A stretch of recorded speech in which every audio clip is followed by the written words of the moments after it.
Hola, soy Gerardo Berrones, pastor principal de Identidad San Luis. Bienvenido a los recursos digitales de nuestra comunidad. Estás a punto de escuchar un mensaje de nuestra serie sobre el libro de Génesis, el primer libro de la Biblia. Todas las historias que hemos escuchado sobre la historia del inicio de la raza humana, los patriarcas y el pueblo de Israel, las estudiaremos de manera detallada, pero sobre todo aprenderemos cómo se relacionan con nosotros de forma muy práctica y cómo todo siempre apunta a Jesús. Suscríbete a nuestro canal para recibir nuestras actualizaciones. Y también síguenos en nuestras redes sociales, Instagram, Twitter, Facebook y YouTube. Además, puedes contactarnos por correo electrónico en identidadslp@gmail.com. Nos encantará conocerte. Disfruta este mensaje.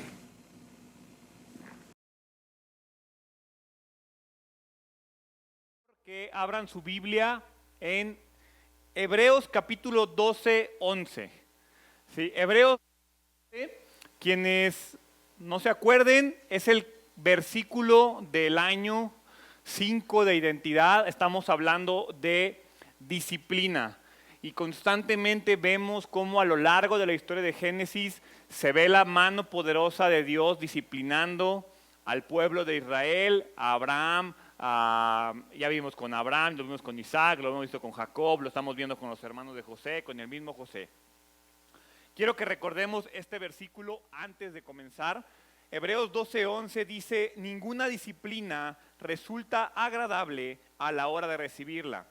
Al contrario, es dolorosa, pero después, me encantaría que subrayaran esa parte, pero después produce la apacible cosecha de una vida recta para los que han sido entrenados por ella. Esto es bien claro y es bien sencillo. El tema de la disciplina no nos gusta. Es más, no nos gusta que nos disciplinen y, siendo honestos, tampoco nos gusta disciplinar a nuestros hijos o a la gente que tenemos a nuestro cargo. Pero si entendemos y nos quitamos de la parte de que es dolorosa, como dice el versículo, y nos clavamos en, pero después produce la apacible cosecha de una vida recta para los que han sido entrenados por ella, para mí esa es la clave. El problema que tú y yo tenemos es que se nos dificulta mucho ver a futuro. Por eso es bien fácil ir a comprar algo ahorita endeudándome. Por eso es bien fácil tomar una decisión rápida ahorita, total, es para mi placer en este momento. Y no se nos olvida las consecuencias futuras que puedan tener. Hoy es más fácil darle el teléfono a mis hijos, hoy es más fácil darle por mi lado a mi esposa, hoy es más fácil endeudarme y no hay bronca, hoy es más fácil decirle que sí a unos amigos con tal de no batallar con ellos. Siempre va a ser más fácil lo que no requiere disciplina. La disciplina no es sencilla, requiere dolor, requiere esfuerzo, requiere convicción. ¿Y por qué? Porque la Biblia lo dice, la disciplina es dolorosa. Pero también lo que nos debería de enfocar es el resultado, que es la apacible cosecha de una vida recta. ¿Quién no quiere una vida recta para sus hijos? ¿Quién no quiere una vida recta personal?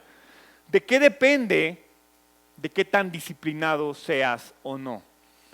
Hay veces que tú y yo tomamos decisiones que sabemos que son correctas, pero no las mantenemos por un periodo de tiempo porque no me dio resultado, cuando el resultado viene después. El día de hoy vamos a ver Génesis 44. Y Génesis 44 es la etapa final de la historia de disciplina sobre los 10 hermanos de José. Estos hermanos que lo abandonaron en una cisterna y que después lo vendieron por 20 monedas de plata a los madianitas para que fuera un esclavo en Egipto. Les dije la semana pasada que ellos son igual de importantes que nosotros. Y entonces Dios los está disciplinando, y hace 2 semanas vimos cómo vivían con culpa. La semana pasada vemos cómo esa culpa los comienza a acercar a ser confrontados por su pecado. Y hoy vamos a ver cómo por fin dicen: soy culpable, soy pecador. ¿Y qué viene después? La predicación del día de hoy se llama reconciliación, porque efectivamente después de eso lo que procede es reconciliarnos. Y hoy vamos a ver cómo los hermanos de José se reconcilian con el propio José. Y todo comienza con que Judá reconoce y se da cuenta que todos los hechos que fueron ocurriendo en su vida hasta este punto son parte de la disciplina de Dios sobre ellos por el mal que cometieron muchos años atrás. Dios los ha llevado de una manera magistral y poderosa por el proceso del arrepentimiento, de la misma manera que lo hace contigo y conmigo. Dios te lleva a un punto donde o te arrepientes o te vale, porque Él no va a tomar la decisión por ti. Dios te va a decir, aquí está, este es el pecado que tienes que arrepentirte. ¿Lo haces o no lo haces? Y eso es lo que está pasando con Judá. Ahora, no siempre funciona de esta manera. ¿Por qué? Porque aun si el pecado no es descubierto y aun si el pecado no es expuesto en esta vida, lo será en el mundo venidero. Es decir, todos nuestros pecados no van a pasar por ese proceso en el que Dios te los va a exponer. Porque Dios no es un Dios que le guste estar exponiendo a las personas. Hay pecados que son importantes, no que sean más importantes que otros, pero para Dios hay situaciones que afectan tu vida de tal manera que necesitas ser confrontado por ellas, pero no siempre funciona así. Al final, tú vas a llegar al final de los tiempos, vas a estar frente a Jesús, vas a estar frente a nuestro Señor y Él va a sacar todos tus pecados, porque todos hemos cometido. No va a haber alguien que va a decir, mira, este cuate no tiene pecados. No, la gran diferencia es que van a estar todos los pecados, pero van a estar unos que están cubiertos y otros no. ¿Cuáles son los que están cubiertos? De los que te arrepentiste. Los que no están cubiertos no es porque Jesús le haya faltado poder, es porque a ti te faltó pasar por este proceso.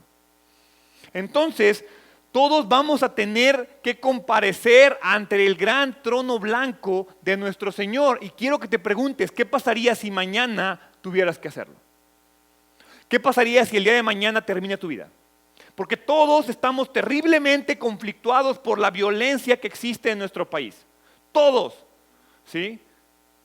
Pero ¿cuántos de aquí están preparados para ser víctimas de esa violencia? ¿Cómo, Gerardo? O alguien de aquí me puede decir, yo soy Superman y a mí nunca me va a pasar. Todos aquí estamos expuestos a experimentar. Estamos seguros y tenemos la confianza de que Dios nos cuida. Pero al final recuerden que esta vida es temporal y nuestra esperanza está en la vida eterna. Entonces, si aún le pasara a alguien de los que se encuentra el día de hoy aquí, a mí no me preocuparía el hecho del momento, me preocuparía si están preparados para comparecer ante nuestro Señor el día de hoy. Y si no lo estás, ¿qué estás esperando? ¿Qué estás esperando para ponerte a cuentas con Él? Para confrontar tus propios pecados y ponerlos en sus manos, porque eso es lo único que se necesita. Ponerlos en sus manos y entonces haz de cuenta que Dios no arranca las hojas de tu libro, las tacha. Las cubre, porque no se nos puede olvidar ese pecado. Ese pecado tiene que permanecer ahí, porque cuando se nos olvida, volvemos a caer. Entonces, dice la Biblia que Dios cubre nuestros pecados, que Jesús cubre sus pecados, los pecados con su sangre. No dice que los eliminó, ¿sí? Entonces, esa parte es bien importante y es lo que vamos a ver el día de hoy. Quiero que vayamos a Génesis 44, vamos a comenzar leyendo en el versículo 1. Cuando los hermanos estuvieron listos para marcharse, José dio las siguientes instrucciones al administrador del palacio. Llena sus costales con todo el grano que puedan llevar y pon el dinero de cada uno nuevamente en su costal. Luego pon mi copa personal de plata en la abertura del costal del menor de los hermanos junto con el dinero de su grano. Y el administrador hizo tal como José le indicó. Los hermanos se levantaron al amanecer y emprendieron el viaje con sus burros cargados.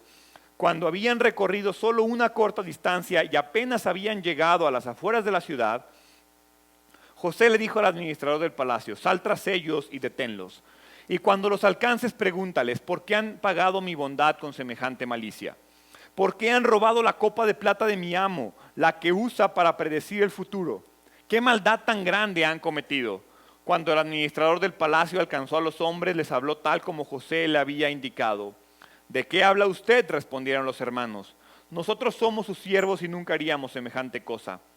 ¿Acaso no devolvimos el dinero que encontramos en nuestros costales? Lo trajimos de vuelta desde la tierra de Canaán. ¿Por qué robaríamos oro o plata de la casa de su amo? Si usted encuentra la copa en poder de uno de nosotros, que muera el hombre que la tenga. Y el resto de nosotros, mi señor, seremos sus esclavos. Esto es justo, respondió el hombre, pero solo el hombre que haya robado la copa será mi esclavo. Los demás quedarán libres. Ellos bajaron rápidamente sus costales de los lomos de sus burros y los abrieron. El administrador del palacio revisó los costales de cada uno de los hermanos, desde el mayor hasta el menor, y encontraron la copa en el costal de Benjamín. Al ver esto, los hermanos se rasgaron la ropa en señal de desesperación.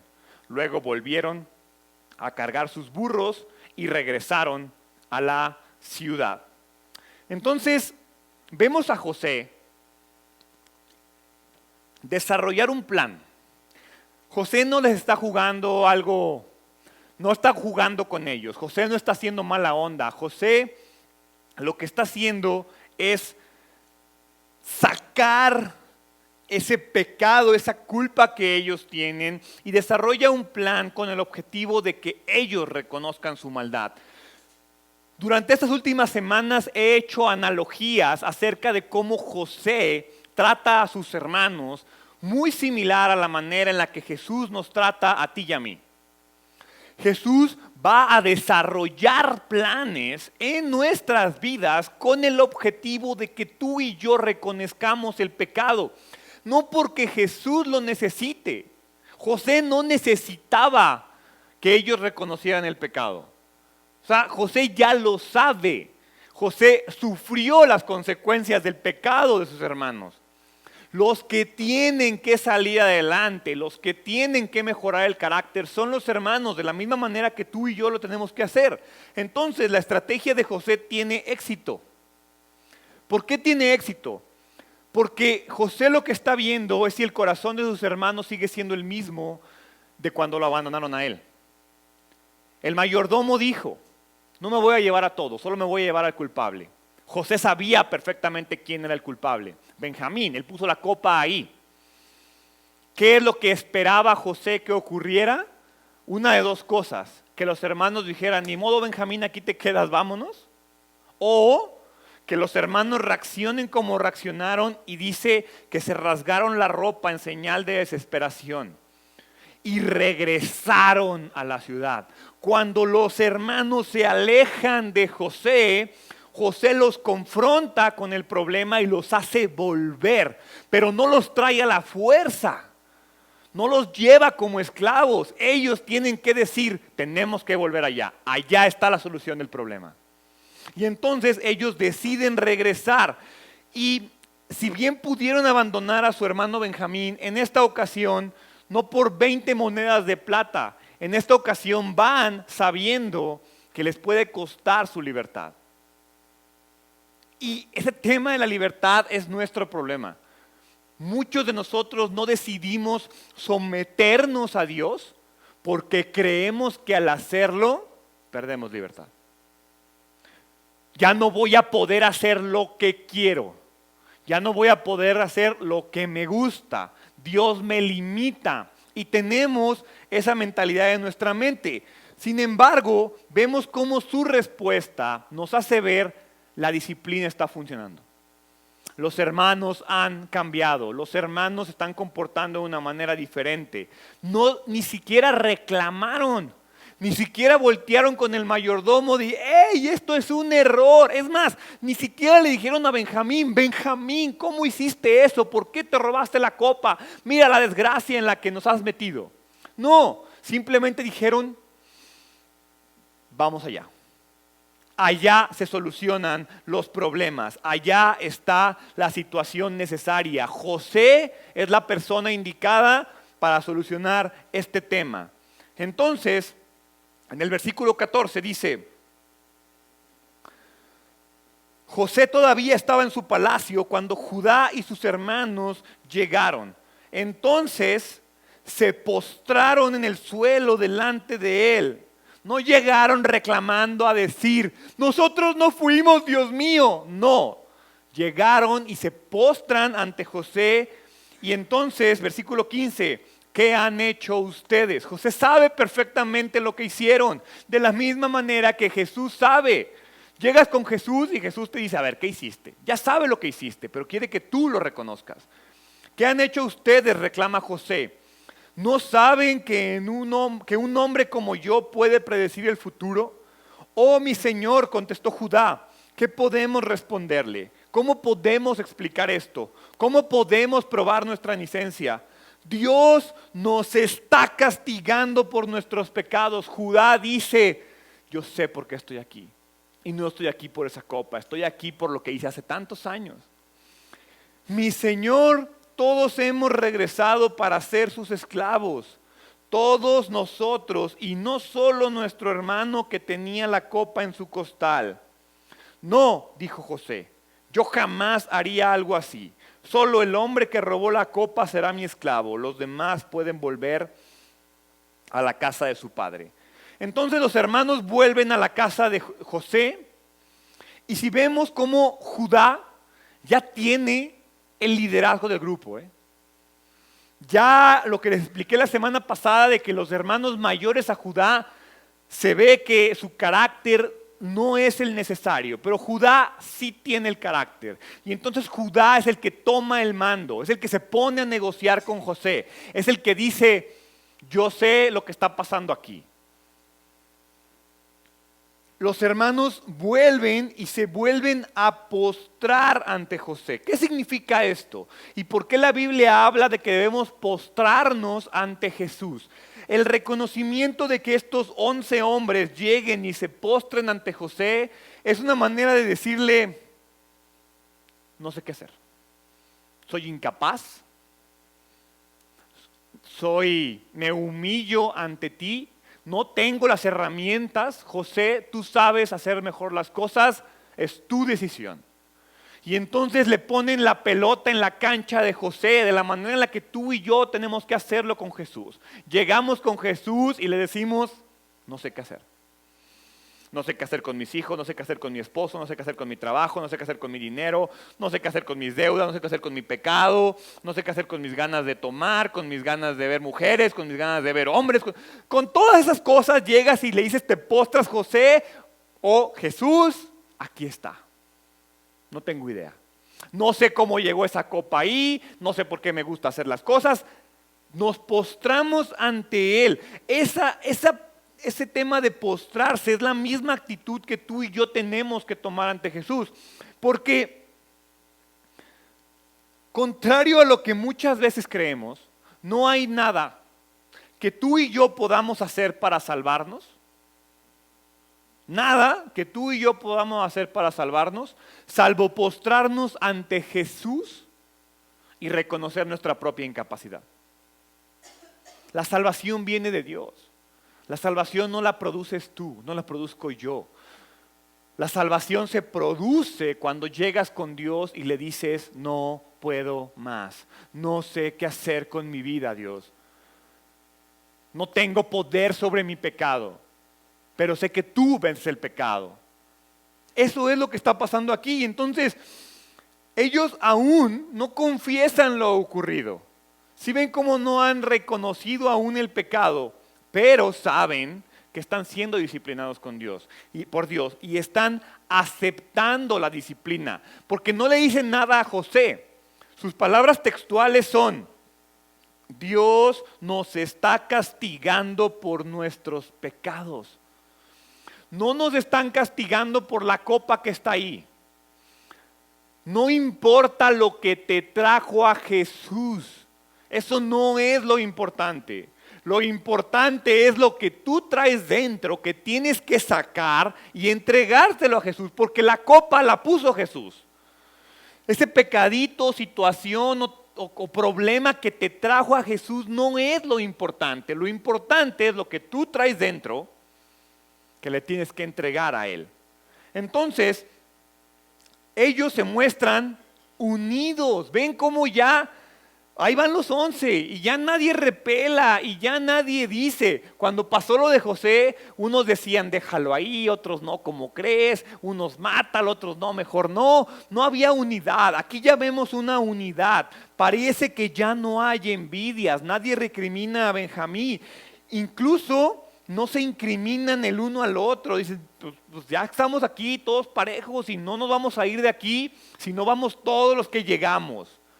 ¿Qué está haciendo José? Como lo hace Jesús con nosotros, está probando el carácter de sus hermanos. José les dice, vuelve con tu padre, allá está bien. Ellos dicen, no me voy a ir sin mi hermano. No me voy a ir hasta que me des la salvación. No me voy a ir hasta que me des todo lo que me has prometido. Aquí me quedo postrado y humillado hasta que se resuelva la situación. Pero tal parece que la simple mención de esto, o sea, Jesús le dice, si quieres vete, eres libre, vete de aquí. Es tu decisión quedarte o no quedarte. Pero tal parece que cuando José les dice, si quieres vete, Judá dice, no, yo no me vuelvo a ir.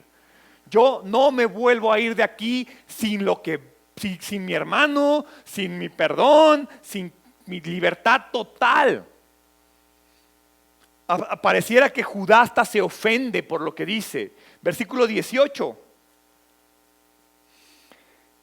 Entonces Judá dio un paso adelante. O sea, después de que José le dice, los demás pueden volver en paz, váyanse de aquí. Los demás si quieren váyanse.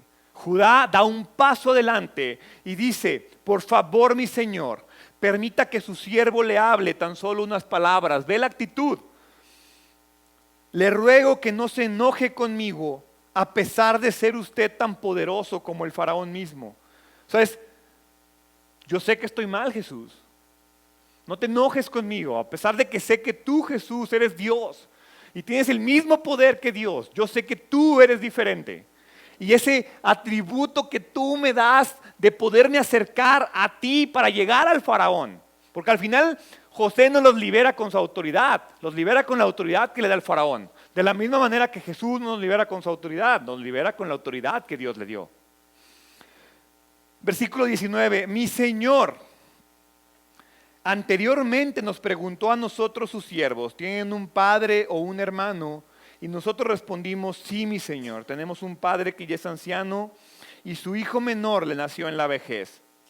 Su hermano de padre y madre, José, murió y él es el único hijo que queda de su madre y su padre lo ama mucho. Usted nos dijo, tráiganlo aquí para que los vea con mis propios ojos, pero nosotros le dijimos a usted, mi señor, el muchacho no puede dejar a su padre porque su padre moriría.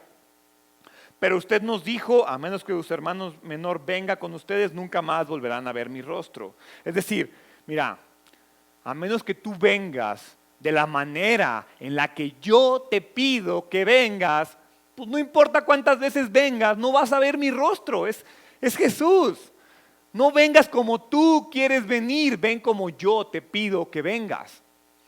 Entonces regresamos a la casa de su siervo nuestro padre, volvimos a Canaán, el lugar del pecado, y le dijimos lo que usted nos había dicho tiempo después, cuando él nos dijo que regresáramos a comprar más alimento.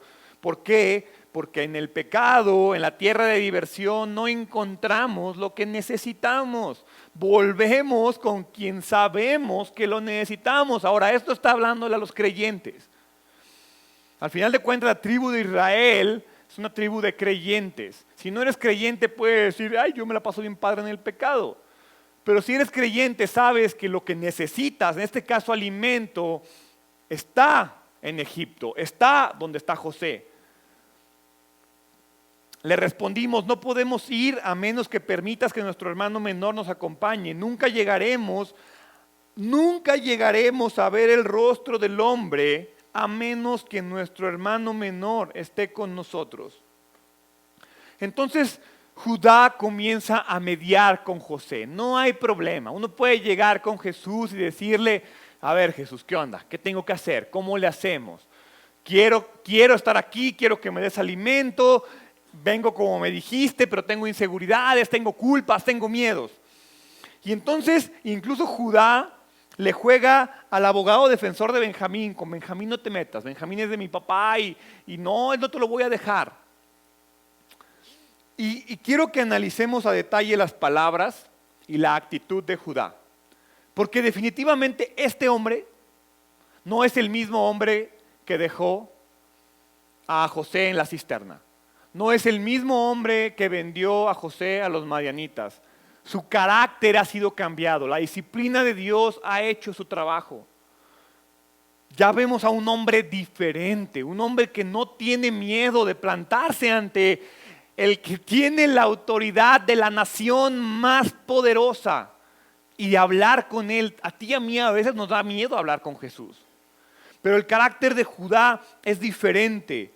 A este cuate ya le duele perder a un hermano. El mismo que dejó al otro ahí, a este le duele perder un hermano. Y además se propone y propone un sacrificio. Y dice, no, aquí nos quedamos. No se va nadie. Judá ya experimentó el cambio en el corazón que tú y que yo tenemos que experimentar. No lo dice. En ninguna parte hemos leído en estos 3 capítulos que Judá diga, soy un pecador y me arrepiento. ¿O sí? No. Esa parte no es importante. Por eso les digo que no importa cuántas veces un domingo, en una predicación o en una oración, tú hayas dicho, oh sí Señor, te reconozco como mi Señor y Salvador. Porque ya son palabras. Lo que vemos en Judá son acciones. Vemos el fruto de alguien que está arrepentido.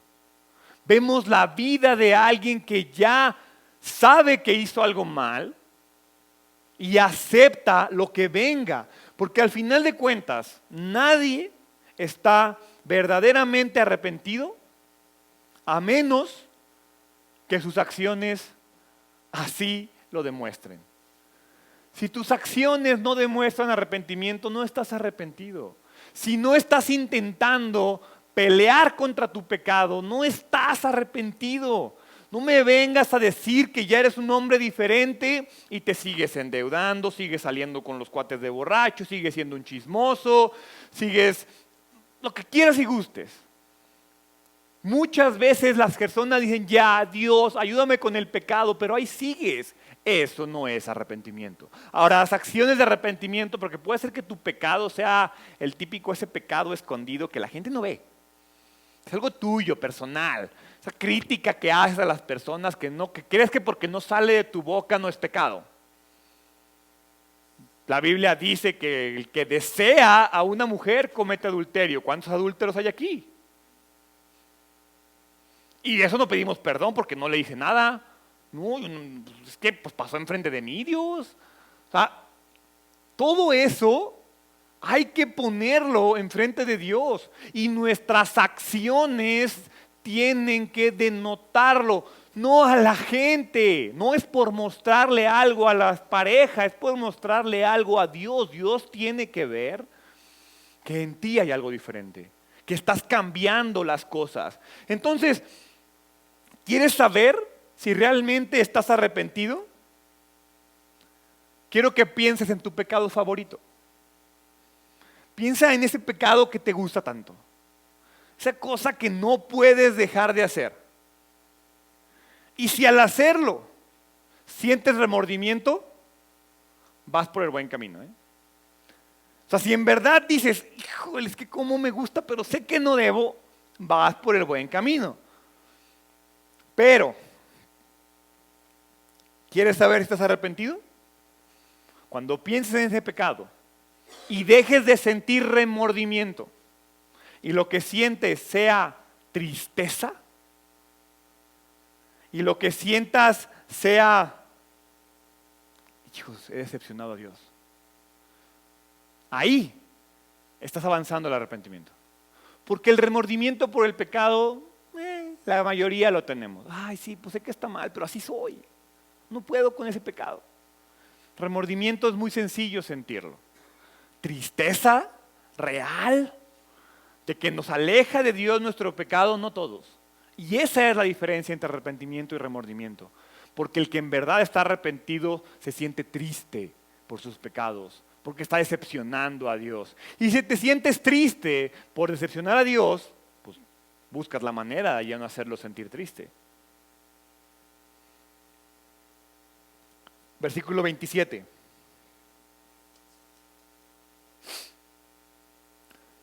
Entonces, mi padre nos dijo, como ya saben, mi esposa tuvo 2 hijos, y uno de ellos se fue y nunca más regresó.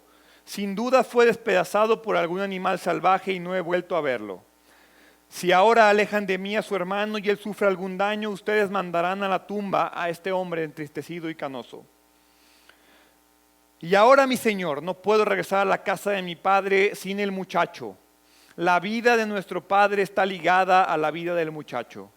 Si nuestro padre ve que el muchacho no está con nosotros, morirá.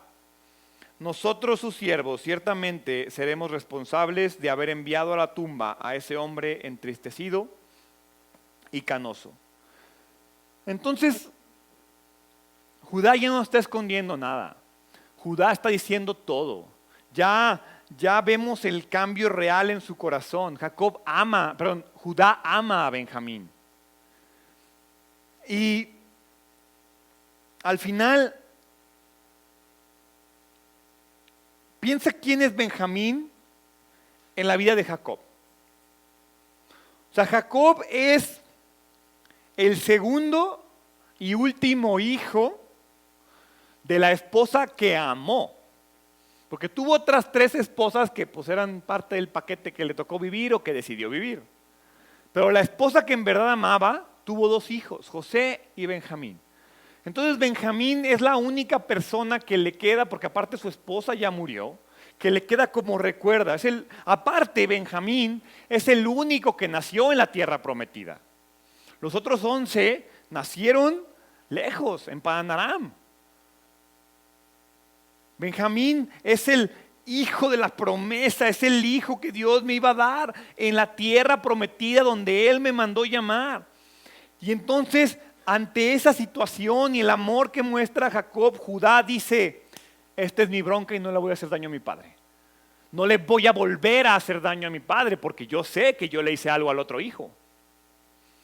Y entonces el versículo 32 dice, mi señor, yo le garanticé a mi padre que me haría cargo del muchacho. Le dije que si no lo llevaba de regreso, yo cargaría con la culpa para siempre. Por favor, mi señor, permita que yo me quede aquí. Ahí está el sacrificio. Como esclavo en lugar del muchacho y deje que el muchacho regrese con su padre. Pues ¿cómo podré regresar a ver a mi padre si el muchacho no está conmigo? No podría soportar ver la angustia que le provocaría a mi padre. Entonces, Judá es alguien diferente. No le importó dañar a José porque le tenía envidia.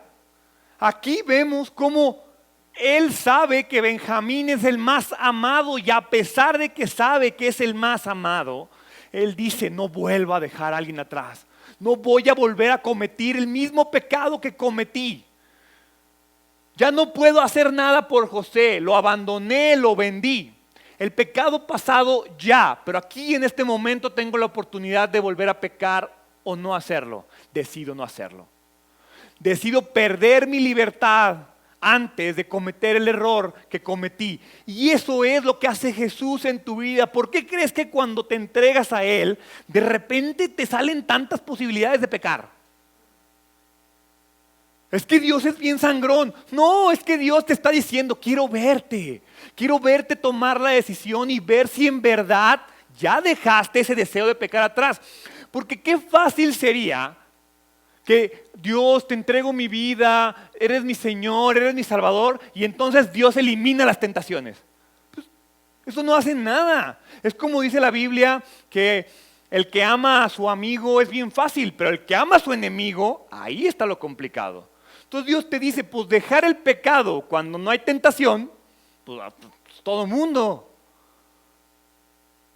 Pero dejar el pecado cuando vives en la tentación, eso es lo importante. Y no es porque Él te quiera complicar, es porque tu carácter tiene que ser perfeccionado para reinar en la eternidad. No vamos a llegar a ser peones en el cielo. vamos a reinar con Dios en el cielo. Vamos a apoderarnos del propósito original del hombre, que era reinar. A veces creemos que eso solo era para Adán, pero era para Adán porque Adán era el único. Pero esa instrucción que le dio Adán es para mí, es para ti, es para el que está sentado al lado tuyo, para el que está sentado atrás. Todos tenemos la autoridad de reinar, pero no va a reinar cualquier pelele pecador. Tienes que ser convertido y tu carácter tiene que ser de un rey. Entonces por eso Dios no es que sea mala onda, es que te necesita perfeccionar para cumplir tu labor. Y entonces Judá ya tiene un corazón cambiado. Durante 3 semanas hemos visto cómo el corazón de Judá ha ido cambiando y pasó por varias etapas. Primero hubo un pecado. Hace algunas semanas vimos el pecado que dejaron abandonado a José. Número 2, vimos cómo el pecado los confronta. Ahí está otra vez el pecado enfrente de ellos. Número 3, reconocen su culpa. Se saben pecadores, Judá se sabe pecador. Número 4, ¿qué es lo que está pasando ahorita? Dicen, no lo voy a volver a hacer. Tengo la posibilidad de volver a hacerlo, pero no lo voy a volver a hacer. Número 5, se vive conforme a esa convicción de no volverlo a hacer. Y el resultado de hay un pecado, se confronta, se reconoce, se hace la convicción y se vive conforme a esa convicción es, me puedo reconciliar con mi Dios. José no se iba a reconciliar con sus hermanos de otra manera. José tenía que ver un cambio en ellos.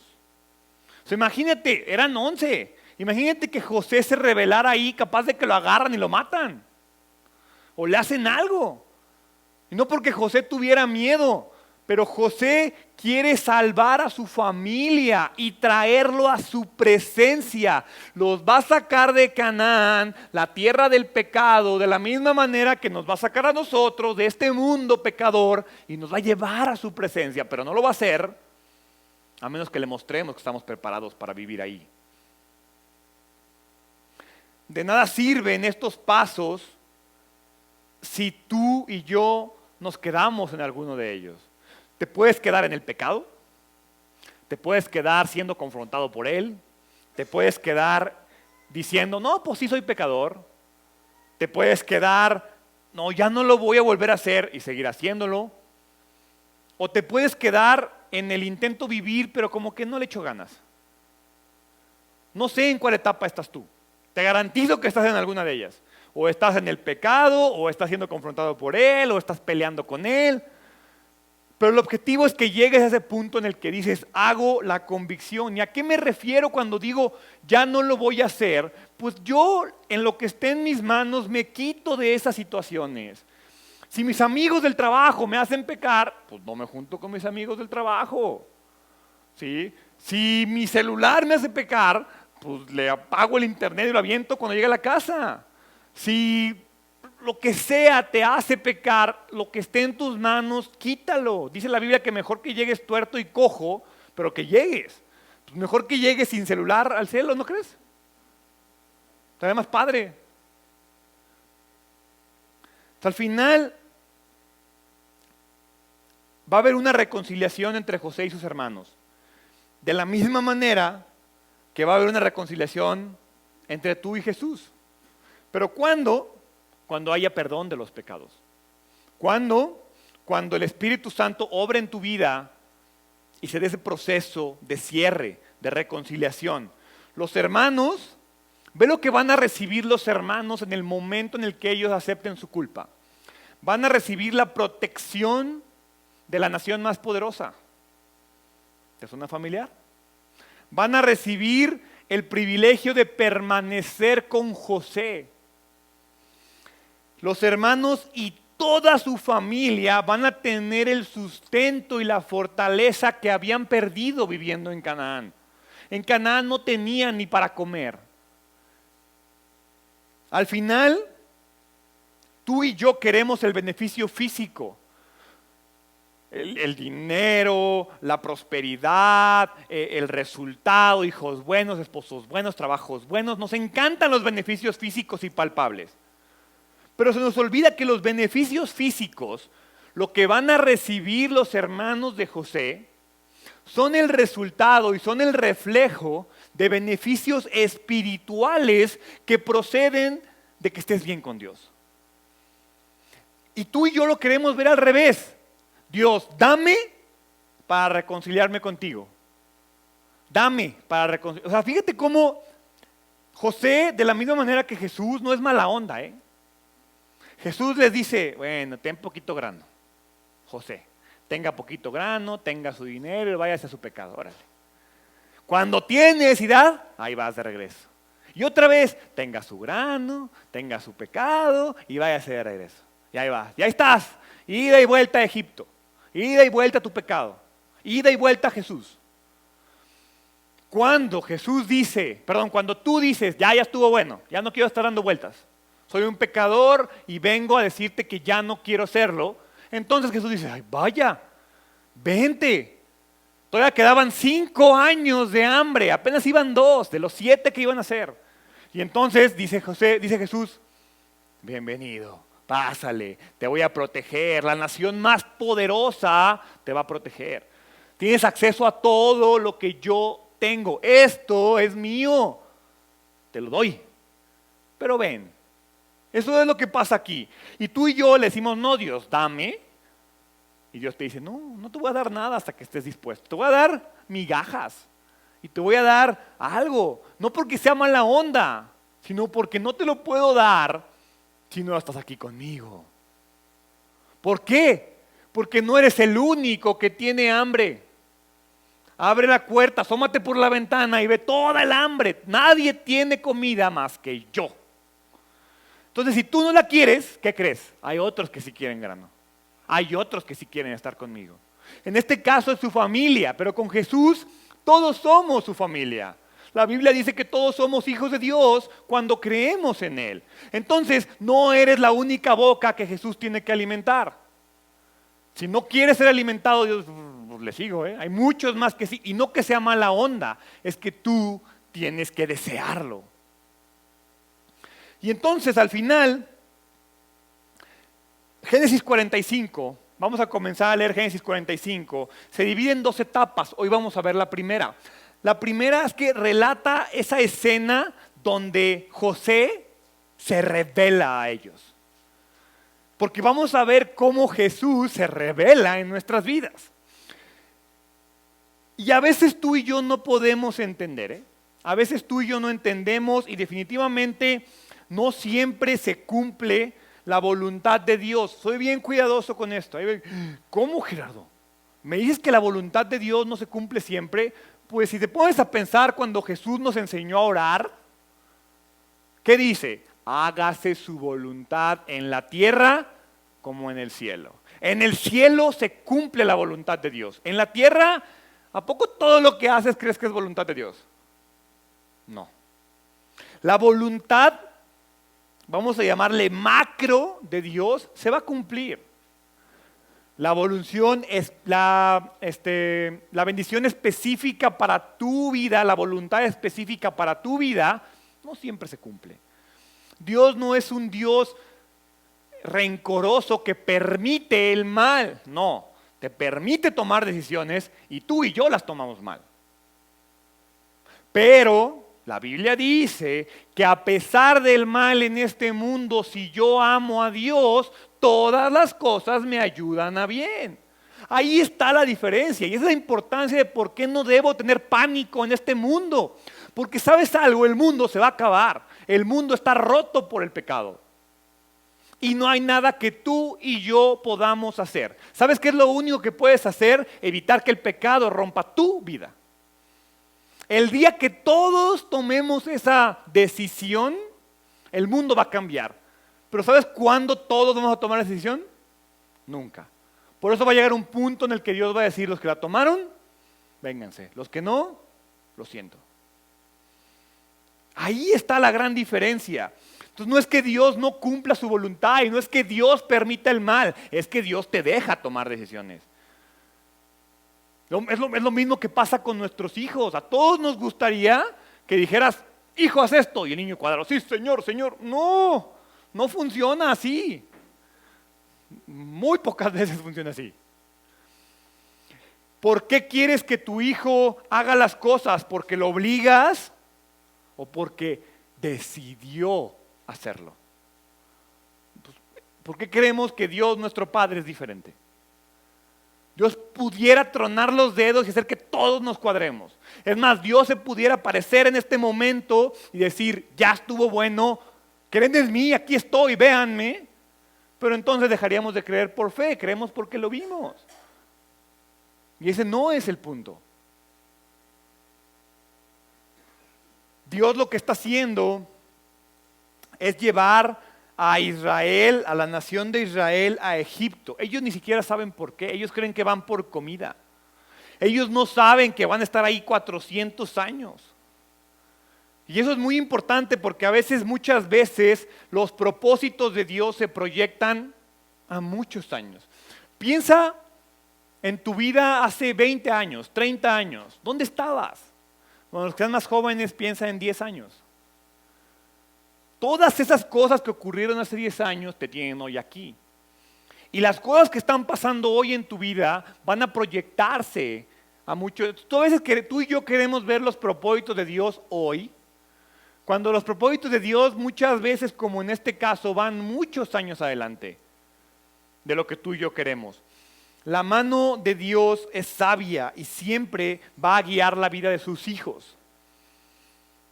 Sus hijos. Los que no son sus hijos, es otra cosa diferente. ¿Te consideras hijo de Dios? Entonces ten la seguridad de que Dios guía tu vida, de que su voluntad se cumple en tu vida y de que todo lo que pasa te ayuda para bien. Vamos al 45:1. José ya no pudo contenerse. Había mucha gente en la sala y él les dijo a sus asistentes, salgan todos de aquí. Así que estuvo a solas con sus hermanos en el momento de decirles quién era. Entonces perdió el control y se echó a llorar. Lloraba con tanta fuerza que los egipcios podían oírlo y la noticia pronto llegó hasta el palacio del faraón.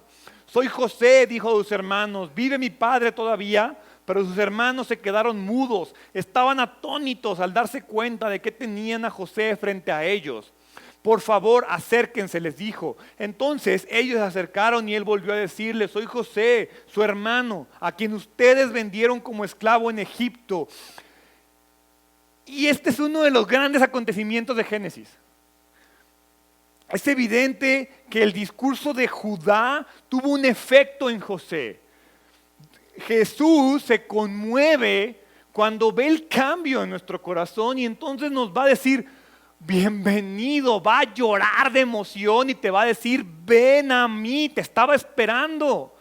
¿Sí? Al final dice, José ya no pudo contenerse. ¿Qué quiere decir? Que los otros momentos que Judá estuvo frente a él, José veía un cambio, pero dice, ay, no es suficiente, todavía les falta. Ay, no está listo, todavía les falta. Y a pesar de que él quería abrazarlo, decía, no puedo hacerlo hasta que él complete el proceso. Y llega el punto en el que explota y dice, bienvenido, acércate a mí. José es un gran hombre, ve, no hay rencor en él. Solo hay afecto fraternal. A José no le importa que lo vendieron como esclavo, lo dejaron en la cisterna de la misma manera que a Jesús no le importa que lo aventamos a una cruz a que muriera. Nunca te va a echar en cara eso. Él lo que quiere es que digas, mira, eso ya pasó, aquí estoy. Acércate otra vez. Entonces José sabe que al final la voluntad de Dios, no la del hombre, la voluntad de Dios es el principio y la fuerza controladora de todo lo que pasa. Entonces José dice, mira, lo que pasó, pasó. Lo importante es que estás aquí y podemos comenzar otra vez. Acuérdate que Jesús no quería ir a la cruz, pero dice, va, y lo hace por ti y por mí. En el versículo 4 les dice, acércate, ven. Y aparte de todo, ven y les recuerda su falta. Dice, por favor acércate. Y les dice, soy José, a quien tú vendiste como esclavo, pero no importa, ven. Jesús te dice, ven, yo sé, no tengas miedo, me mandaste a la cruz, pero no tengas miedo, acércate. ¿Sí? Entonces, al final, básicamente les dice, te amo, sé lo que hiciste, pero te amo, ven. Versículo 5, pero no te inquietes, ni se enojen con ustedes mismos por haberme vendido. Fue Dios quien me envió a este lugar antes que ustedes al fin de preservarles la vida. Entonces, esa es la realidad de la situación. José tiene claro que todo es por Dios, no por él. Versículo 6. El hambre que ha azotado la tierra estos 2 últimos años durará 5 años más. ¿Qué está diciendo? Los pecados del mundo van 2 años de pecados. Faltan 5. Pero no te preocupes, ven.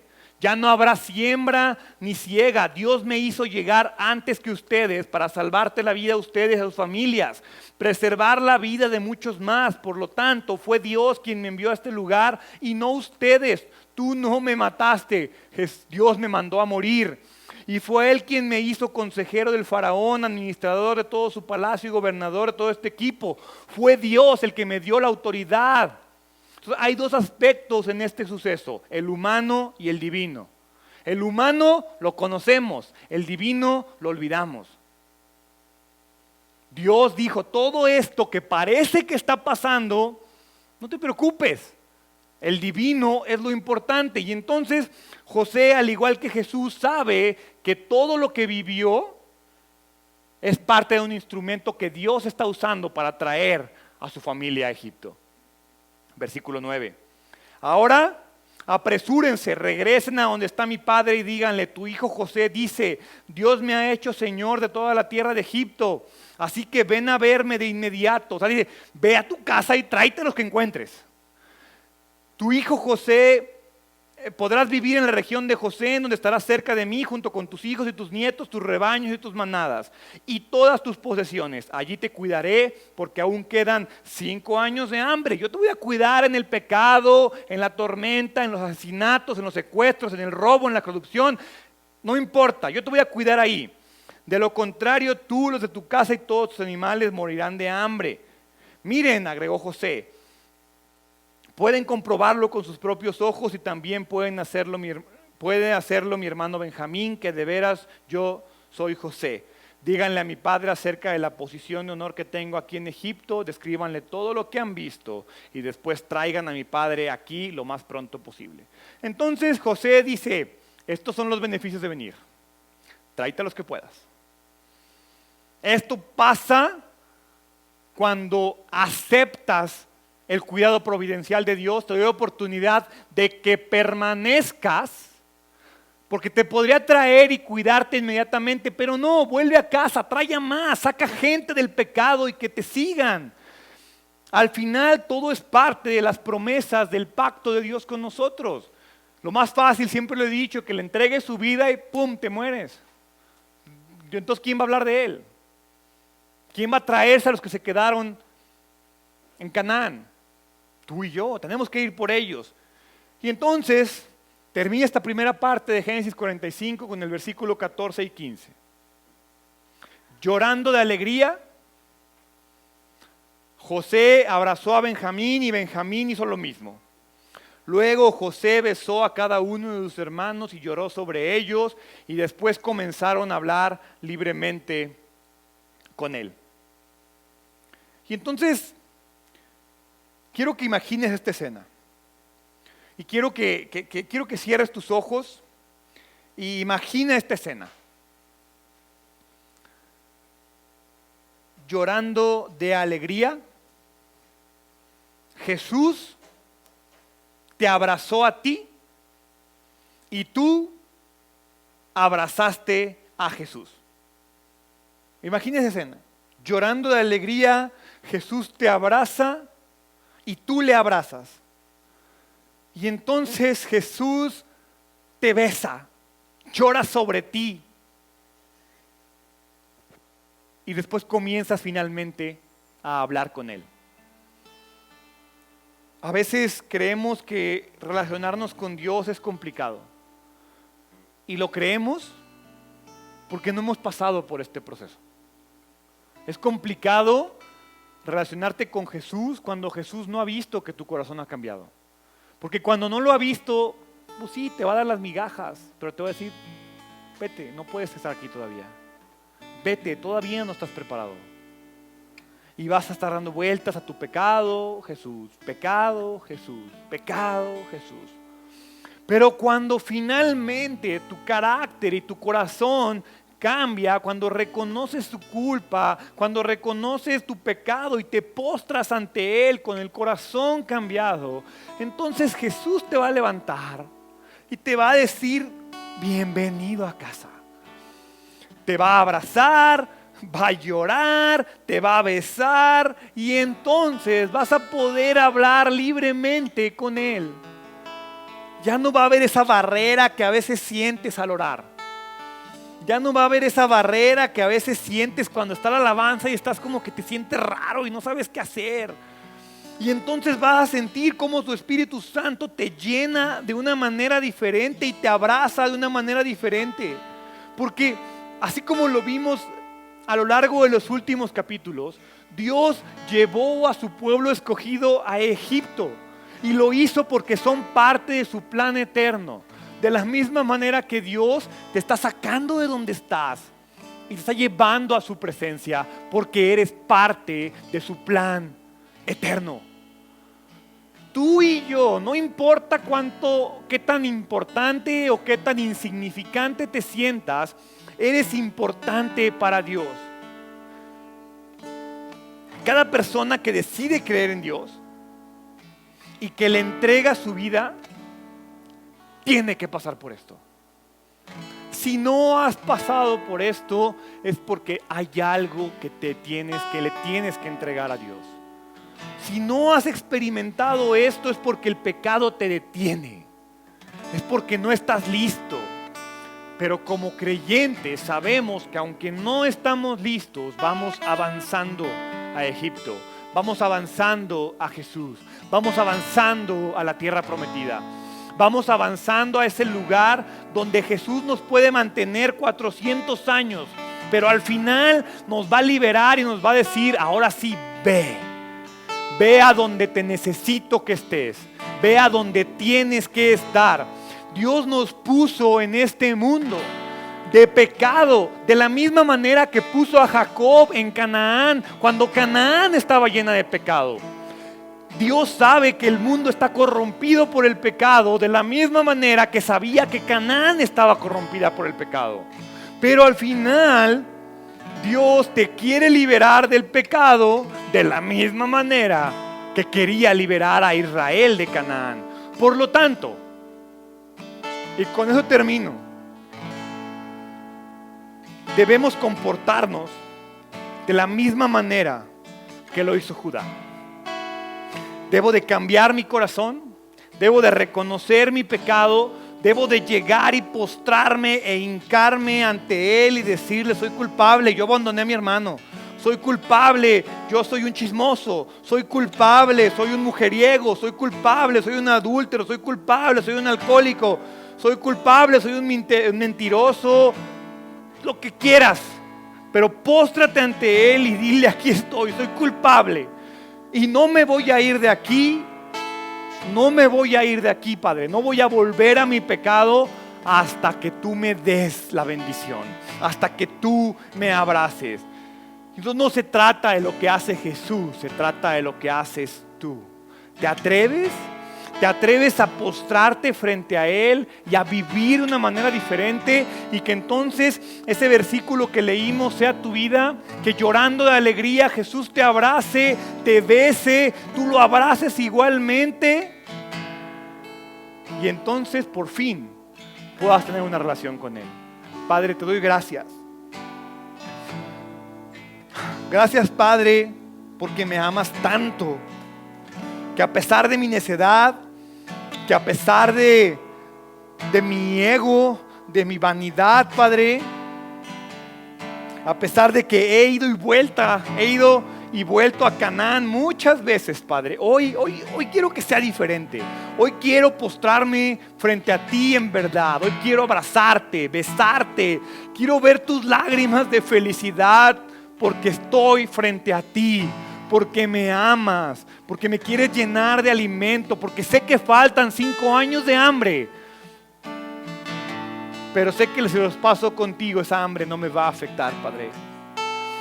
Dame la oportunidad de volver por mis hermanos. Dame la oportunidad de permanecer aquí y traer más hombres y mujeres a tu presencia. Hoy me comprometo a ser alguien diferente. Hoy acepto la disciplina de Dios porque quiero reconciliarme con Él y finalmente, como nunca lo he hecho, hablar libremente contigo, Padre. Gracias. Gracias por tu amor. Gracias por tu misericordia. Quiero que mi vida, Padre, sea testimonio de tu gracia para todos los que no creen. Bendícenos en el nombre de Jesús. Amén.